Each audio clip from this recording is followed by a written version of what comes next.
This hand signal can save someone's life.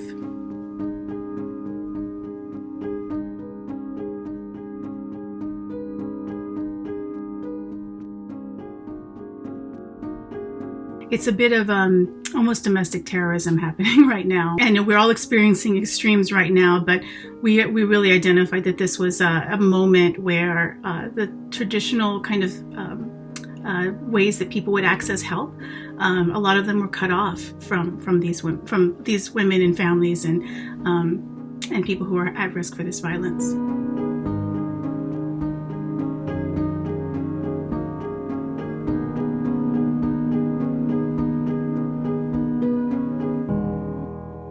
The symbol is simply raising your hand, your palm to the camera, and then tucking your thumb, and then closing your fingers over your thumb.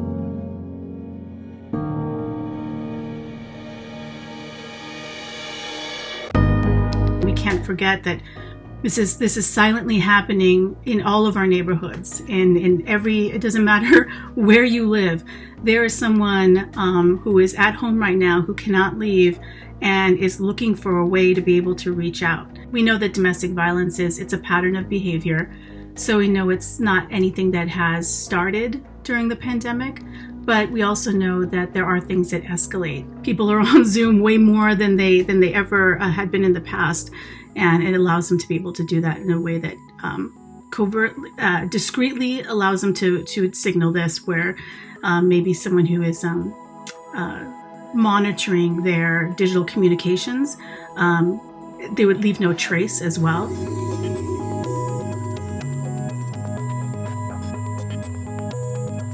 Again, the NowThis hand signal is not going to be the answer for everyone, but I think in any way that we can fill the gap around what people might need, other tools that they can just put together and can make it, maybe this is the one thing that they needed.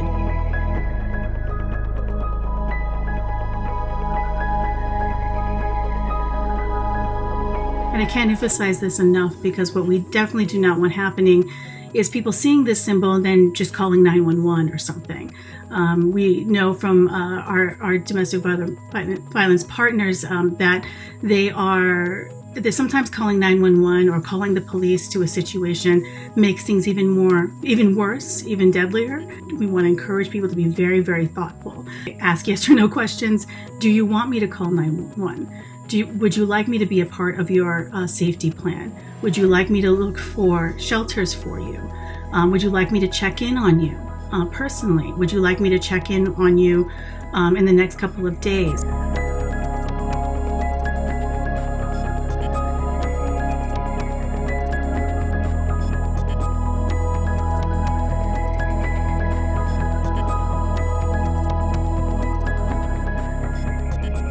In some countries, the number of women calling support services has doubled.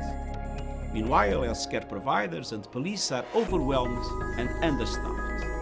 Local support groups are paralyzed or short of funds. Some domestic violence shelters are closed, others are full.